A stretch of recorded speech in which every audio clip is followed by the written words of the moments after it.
লি ভেতরে গিয়ে দেখে এজেন্ট জানলা দিয়ে পালানোর চেষ্টা করছে, কিন্তু সে পালাতে পারে না, বরং ওপর থেকে সোজা নিচে একটা সোফার ওপরে পড়ে যায়। তখন এজেন্ট তাড়াতাড়ি সেখান থেকে উঠে পালাতে থাকে, কিন্তু মাঝ রাস্তায় একটা গাড়ির সাথে তার অ্যাক্সিডেন্ট হয়ে যায়। এই জন্য সেখানকার আশেপাশে লোকেরা তাকে সেখান থেকে তুলে নিয়ে হাসপাতালে চলে যায়। হাসপাতালের দুজন পুলিশ কথা বলছিল যে এটা তো ওই লোকেদের মেয়ে যারা হাসপাতালের মায়ের ফিউনারাল করার সময় মারা গিয়েছে। এখানে আমরা জানতে পারি এজিনের মা বাবা মারা গিয়েছে। এরপর রাতে এজিন স্বপ্ন দেখে যে তার কাছে একটা শিয়াল এসেছে, শিয়ালের মুখে তার আঙ্কেলের বন্ধুর হাত ছিল। এটা দেখে এজিন ভয়ে ঘুম থেকে উঠে পড়ে। ওই দেখে ওই লোকটি এজিনকে খুঁজতে খুঁজতে হাসপাতাল পর্যন্ত চলে আসে, কিন্তু যখন সে এজিনের রুমে যায় তখন দেখে এজিন আগেই ওই রুম থেকে পালিয়ে গিয়েছে। এজিন পালিয়ে একটা মৃত ঘরে ঢুকে পড়ে আর নিজেকে লুকিয়ে রাখার জন্য একটা লাশের সাথে ফ্রিজের মধ্যে ঢুকে পড়ে। এজিন দেখে ওই লাশ অন্য কারুর না, বরং তার মায়ের লাশ ছিল। ওই লোক এজিনকে খুঁজে বের করতে যাবে, ঠিক সেই সময় তার আঙ্কেল সেখানে এসে ওই লোককে মেরে ফেলে। এরপর আঙ্কেল এজিনকে ফ্রিজ থেকে বের করে, কিন্তু এতক্ষণ ভেতরে থাকার জন্য এজিন অজ্ঞান হয়ে গিয়েছিল। এই দিনটা এজিনের জীবনে আর ফিরে না আসুক, এই জন্য আঙ্কেল এজিনকে নিয়ে শহর থেকে অনেক দূরে থাকার জন্য চলে যায়। জিয়ান যখন তার জিনিস নিয়ে ভেতরে যাচ্ছিল তখন সে পড়ে যায়। তাকে দেখে আঙ্কেল বলে, দেখো এজিন, আমি ওই সব কিছু করতে পারবো না যেগুলো তোমার মা বাবা করতো। এজিনের সাথে কিছুদিন আগে যা কিছু হয়েছিল এজিনের মাথায় অনেক খারাপ ভাবে প্রভাব পড়েছে, এমনকি সে ভয়ে কারোর সাথে কথা বলতো না। এইসব দেখে আঙ্কেল বাইরে এসে নিজেকে জোরে জোরে থাপ্পড় মারে, কারণ তার জন্যই এজেন্টকে এই সব কিছু সহ্য করতে হচ্ছে। শুধু এতটুকুই না, বরং কথা বলতে না পারার জন্য স্কুলেও সবাই এজেন্টকে বিরক্ত করত। সেখানে জিয়ং মিনও পড়তো, সে সব সময় এজেন্টকে সাহায্য করত। সব বাচ্চারা বলতে থাকে যে তার বাবা তার মাকে মেরে এরপর নিজে ছাদে গিয়ে আত্মহত্যা করে নিয়েছে। পরের সিনে আমরা দেখি আঙ্কেল এজিনের অনেক ভালোভাবে দেখাশোনা করে, কিন্তু তিনি এজিনকে তার মায়ের মতো ভালোবাসা দিতে পারছিল না। কিন্তু তিনি তারপরেও নিজের দিক থেকে পুরোপুরি ভাবে চেষ্টা করছিল যাতে এজিন আগের ট্রমা থেকে বের হয়ে হাসি খুশি থাকতে পারে। একদিন স্কুলে এজিনকে বিরক্ত করার জন্য কয়েকজন বাচ্চা এজিনকে স্কুলের বেসমেন্টে বন্ধ করে তালা লাগিয়ে চলে যায়। স্কুল শেষ হয়ে যাওয়ার পর ধীরে ধীরে অন্ধকার নেমে আসে। তখন এজিন আবারও ওই শিয়ালকে দেখতে পায়, যেটা সে সব সময় দেখতে পেত। ভয়ে এজিন জোরে জোরে দরজা ধাক্কা দিতে থাকে, আর ধীরে ধীরে তার আওয়াজও ফিরে আসে। এজিন জোরে জোরে তার আঙ্কেলের নাম ধরে ডাকতে শুরু করে। কিছুক্ষণ পর যখন আঙ্কেল এসে গেট খুলে তখন তাকে দেখে এজিন বলে, আপনার আসতে এত দেরি কেন হলো? এরপর আমরা প্রেজেন্টে দেখতে পাই মিনহি একাই দরজা খুলে ভেতরে চলে এসেছে। এজিন তাকে বারবার একই কথা বলছিল যে আপনি এখান থেকে চলে যান, আমার আঙ্কেল বাড়ি নেই। এই জন্য মিনহি তার কথা শুনে চলে যায়। এরপর জিয়ং মিন ওই ওয়েবসাইট থেকে খুঁজে বের করে যে আসলে ওই ওয়েবসাইট থেকে অথরাইজ মেম্বাররা এখান থেকে জিনিস কিনতে পারে কিভাবে, আর প্রত্যেক মেম্বারকে আলাদা আলাদা করে অনুযায়ী জিনিস দেওয়া হতো। সেখানে 4 রকমের কোড ছিল। কোড রেড এমন ধরনের লোকেরা ছিল যারা সবাই ভয়ঙ্কর কিলার ছিল, আর কোড পার্পল হচ্ছে তারা গুপ্তচর ছিল, এবং কোড ইয়েলো তারা মারপিট করার পর পরিষ্কার করার কাজ করত। কোড গ্রিন হচ্ছে যাদের কাছে থাকতো তারা কারোর উপরে আক্রমণ করতো না, বরং প্রয়োজন হলে গ্রিন কোটের লোকেদের বাঁচানোর জন্য অন্যরা ঝাঁপিয়ে পড়তো। জিংমিন বলে, কোড গ্রিন তো এই ওয়েবসাইটের মালিক, মানে তোমার আঙ্কেল। এইসব শুনে এজিনের মাথা ঘুরে যায়, কিন্তু তখনই কিছু লোক এসে বাড়ির ওপরে আক্রমণ করে দেয় আর বাড়ির চারিদিকে বাউন্ডার ভেঙে ফেলে। আর এটা কোনো সাধারণ ড্রোন ছিল না, বরং ভয়ঙ্কর বন্দুকের সাথে কানেক্টেড ছিল।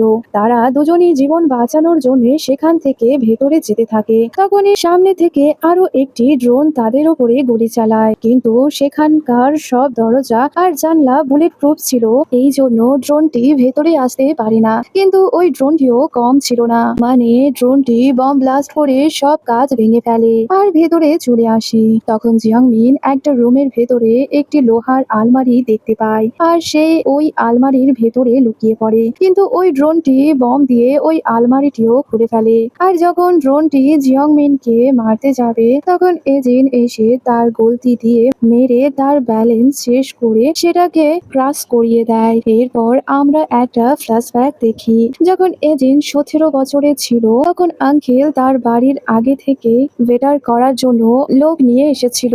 ওয়ার্কারদের মধ্যে পাসি নামে ওয়ার্কার বলে, আপনার বাড়ি অনেক দুর্বল, আমাদের এই বাড়িটিকে অনেক সুন্দরভাবে রিপেয়ার করতে হবে, এই জন্য আমাদের এই কাজের জন্য এক্সট্রা টাকা লাগবে, আর এই কাজ শেষ করার জন্য অন্তত 2 সপ্তাহ লাগবে। এই জন্য আঙ্কেল সব জিনিস প্যাকিং করে এজেন্টকে নিয়ে মাউন্টেনে ক্যাম্পিং করার জন্য চলে যায়। কিন্তু ওই পাহাড়ে পৌঁছানোর পরে আঙ্কেল হাইপোথার্মিয়ায় শিকার হয়ে যায়, এমনকি তার পায়েও আঘাত লেগেছিল। এটা দেখে এজেন্ট তার আঙ্কেলের ওপরে রেগে বলে, আমরা তো হোটেলেও থাকতে পারতাম, আপনার এই গ্র্যান্ড মাস্তি করার কি প্রয়োজন ছিল?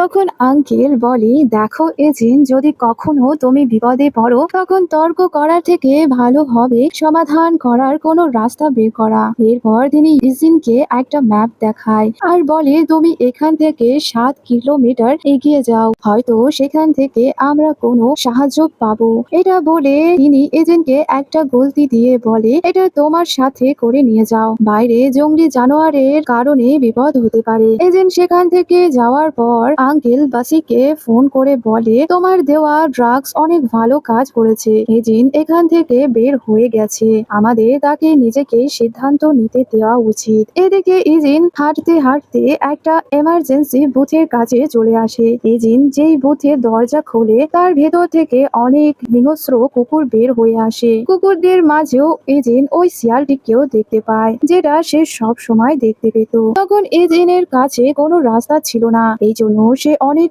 সাহস করে তার গুলতি দিয়ে সবার ওপরে আক্রমণ করে। এতে ওই শিয়ালটি অদৃশ্য হয়ে যায়। এরই মধ্যে আঙ্কেল তার বন্দুক নিয়ে সেখানে চলে আসে আর কুকুরদের ভয় দেখিয়ে সেখান থেকে তাড়িয়ে দেয়। সেখান থেকে চলে যাওয়ার পর এজেন্ট আঙ্কেলকে বলে, আপনার কাছে তো একটা আসল বন্দুক আছে আর আপনি আমাকে একটা গুলতি হাতে ধরিয়ে দিয়েছেন। তখন আঙ্কেল বুঝতে পারে যে তার কাছে বন্দুক থাকায় এজেন্টের কোনো সমস্যা নেই, এজন্য তিনি পরের দিন থেকে এজেন্টকে বন্দুক চালানোর ট্রেনিং দেওয়া শুরু করে, কারণ সে এই সব কিছুই চাইছিল।